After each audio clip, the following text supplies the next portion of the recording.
In this video, we're going to make a do-it-yourself attack triangle out of an old hockey stick. It's nice to have one of these stick handling aids to work on moves like dragging around, stick handling under, or even popping the puck over a defenseman's stick.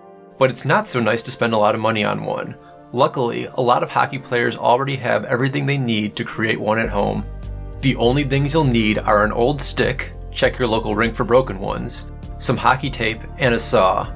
I'll be using a Dremel to speed up the process, but a hand saw should work. This is a quick and dirty project, not a work of precision engineering, but it gets the job done. First, let's select a stick. You'll want about 5 feet worth of shaft with a 2-foot section connected to the blade. You may need to grab a couple broken sticks to have enough. I'm lucky to have a mostly intact stick that has 59 inches of shaft. It's busted through low in the shaft, but still stable if you're not taking hard shots with it, so this will work great. As another option, I could use this old stick that's pretty floppy. If I used this one, I'd add a popsicle stick on both sides and tape around it to give it a bit more rigidity. Now let's get to work. Here I measure off 24 inches from the bottom of the heel of the blade. If I was doing it again, I'd make this section 20 inches, mark it, and then cut. With the Dremel, I kick up a bunch of smoke and particulate, so don't forget eye protection and a face mask. You don't want to breathe in those composite materials. My remaining shaft is 35 inches long, so I'm going to mark it halfway at the 17.5 inch line and cut it there to use for the 2 legs. If you have a little more shaft than that, use it. My finished blade doesn't quite lay flat and could use slightly longer legs to fix that problem. It wouldn't be bad to have the legs each 1 inch shorter than the length of the shaft attached to the blade, so about 23 inches for mine or 19 inches for the recommended.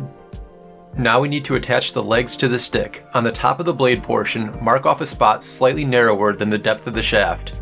This time, we're only going to cut 3 sides and leave the top intact. Then we're going to cut off the bottom of that section completely.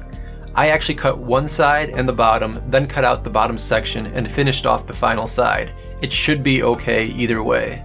Now we bend out the flaps slightly and push the legs onto the shaft. The big problem right now is that the legs are not wide enough, and so the triangle doesn't have enough stability.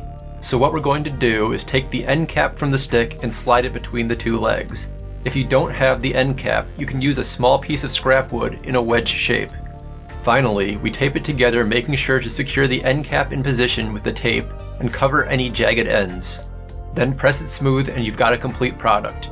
The final product is reasonably stable and easy enough to pick up if you do knock it down. If you'd like to go beyond this tutorial, adding feet to give it more stability would be a good next step. Now it's time to get out there and practice, and practice some more. As you can see, my pop over the stick needs a lot of work, so I'll get to that.